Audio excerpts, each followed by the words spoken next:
Most people have absolutely no idea that there are airplanes flying in the sky right now carrying hundreds of thousands of 3D printed parts. Not prototypes, not demo parts, not test coupons sitting in a lab somewhere. Real, certified, flight-ready production parts made using industrial additive manufacturing and high-temperature 3D printing.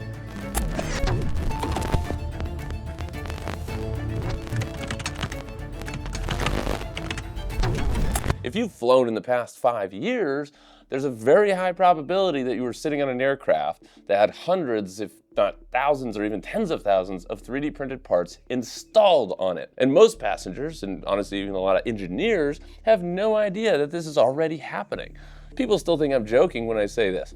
They're like, wait, what do you mean tons of the plane is 3D printed? And no, we're not talking about printing the wings or the fuselage, but a massive portion of the functional interior and system components are absolutely being produced with 3D printing today. This is a quiet engineering revolution that's been happening in the background for years. And one of the clearest examples of this is what Airbus has been doing with the high-performance polymer 3D printing, especially using ULTEM 9085 or polyether imide 9085. And this is exactly the category of work that we design systems like the 22IDEX for. Real high-temperature polymer printing, real repeatability, real production workflows, and not hobby machines. Most people's mental model of 3D printing is still stuck about 10 or 15 years in the past. They think of prototyping, maker projects, fit checks, toys and trinkets, and visual models, things like that. And to be fair, that used to be absolutely true. Consumer and hobby machines have exploded into the mainstream, and that's what's dominated the conversation for the last decade or so. But quietly,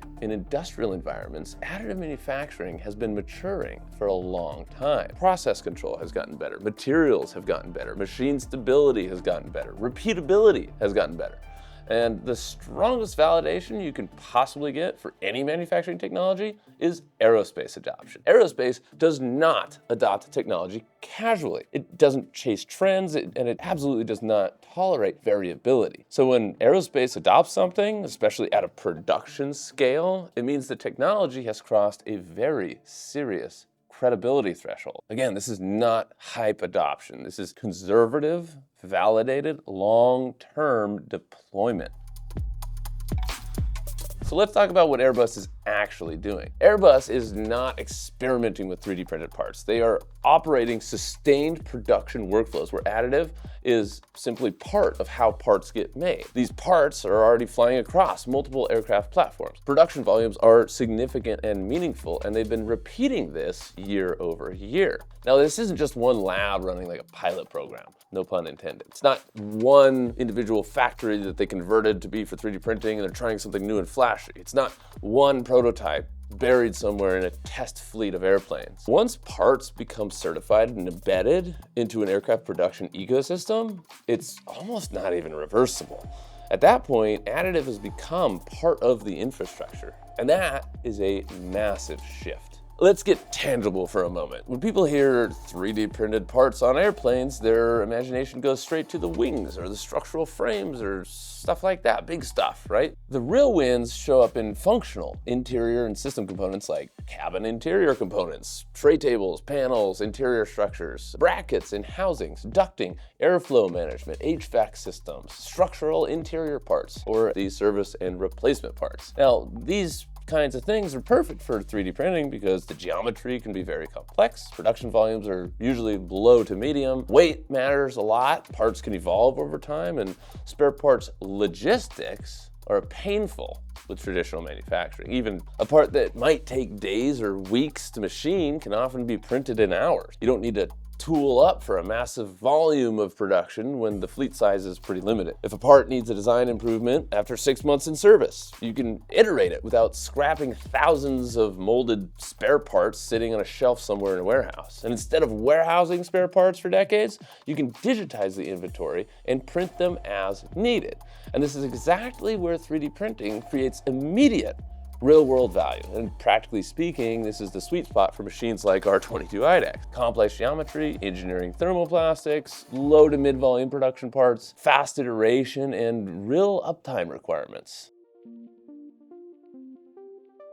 When you look across aerospace additive manufacturing, right, one material keeps showing up over and over again, and that is ULTEM 9085, or polyether imide grade 9085.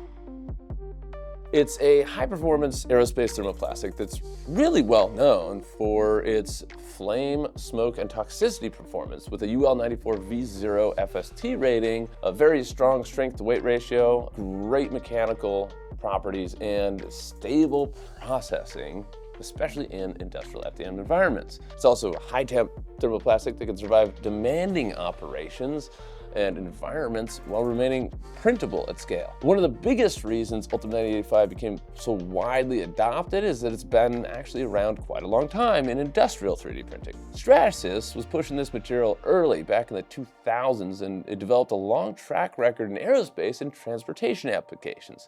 By the late 2000s, it was already gaining traction for flight-adjacent environments for its durability, its heat resistance, and its mechanical performance. So this isn't a brand new experimental polymer. It's mature, it's proven, it's standardized. And that is a big deal in every regulated industry. If you care about aerospace 3D printing materials, high-temp polymers, FST-compliant thermoplastics, or production additive manufacturing, then ULTEM 9085 sits right at the center of that whole conversation.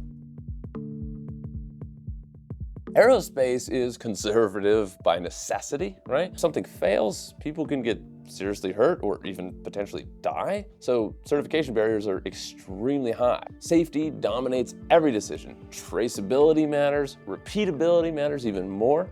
If a process can't be controlled, it doesn't get adopted. Aerospace rarely moves quickly, but once something is validated, it often stays in production for decades. So if ULTEM 9085 and industrial FDM 3D printing are accepted in aerospace environments, then they're effectively proven for almost every other industry. Defense looks at aerospace. Transportation looks at aerospace. Energy, oil and gas, they look at aerospace. Industrial equipment manufacturers look at aerospace. Aerospace is essentially the global technology filter. Airbus didn't adopt 3D printing because it was a trend and it was the hot thing. They adopted it because it was solving real operational problems. Additive manufacturing enables much shorter lead times, less dependency on tooling and machine shops, opportunities for weight reduction, faster design iteration, better service and spare parts availability through having a digital inventory. Instead of being locked into massive upfront tooling commitments and long-term supply chains, they gain a lot of flexibility and responsiveness.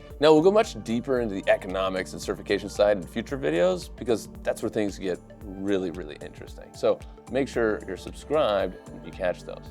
The big takeaway is this. High-performance polymer additive manufacturing is no longer just emerging, it's established. Aerospace adoption validates that. And what works in aerospace inevitably migrates into defense, transportation, energy, industrial equipment, oil and gas, medical, all industries that we've been serving for a decade as Vision Minor. And eventually, even more broad commercial and consumer applications will be in its wheelhouse. At Vision Minor, this is exactly the world that we've been operating in for nearly a decade. We specifically do not focus on hobby machines. We focus on real engineering systems, high-temperature thermoplastics, production stability, maintainability, process reliability. The Vision Minor 22 IDEX was built specifically for this class of work. Engineering plastics, controlled thermal environments, long-duration prints, and repeatable production workflows that businesses can actually rely on. We spend a lot of time helping customers evaluate whether additive actually makes sense for their application, and sometimes even talking people out of machines if it's not the right fit or the timing. Long-term success in this space isn't about selling boxes or chasing volume numbers. It's about building reliable manufacturing workflows, strong customer relationships, and technology that actually works in production. That's how you build trust. Additive manufacturing didn't win aerospace through hype. It won it through reliability, discipline, and frankly, a lot of boring excellence and failures over many, many years. ULTEM 9085 represents that maturity curve extremely well. If you want more deep dives into aerospace 3D printing, high-temperature polymers, real industrial workflows, then subscribe and stay tuned. And if you're exploring how additive might fit into your business, printers, materials, 3D scanning, or process integration, we're always happy to help. Anyway, thank you so much for watching the video. Leave a comment down below. Have a positive rest of your day. I'll see you on the next one.